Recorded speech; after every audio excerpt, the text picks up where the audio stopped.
గతంలో మేము విద్యార్థిలో ఇంటర్వ్యూ దాకా పోయినటువంటి వ్యక్తులుగా లేదా సర్వీస్ కమిషన్ మెంబర్గా నాకు నా అనుభవంతో చెప్తా ఉంది ఏంటంటే సహజంగా రిటర్న్ ఎగ్జామ్లో అవకతవకలు జరగడం అనేది అంత ఈజీ కాదు. ఓకే. అది ఆరోపణలు చేయడం అనేది కూడా ఆధారాలతో ఆరోపణ చేస్తే మంచిదే.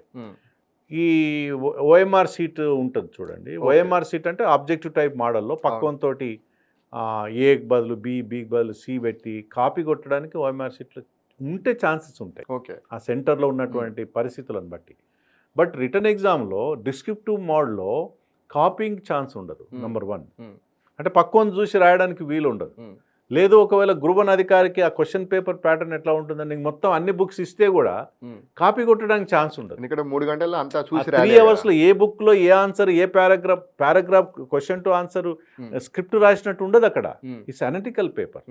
కాబట్టి అంత డిస్క్రిప్టివ్ మోడ్లో ఉన్నటువంటి ఏదైతే ఎగ్జామ్ పైన నిరాధారమైన ఆరోపణలు చేయకూడదు అనేది నా అభిప్రాయం. ఎందుకంటే సర్వీస్ కమిషన్ అనేది కాన్స్టిట్యూషనల్ బాడీ.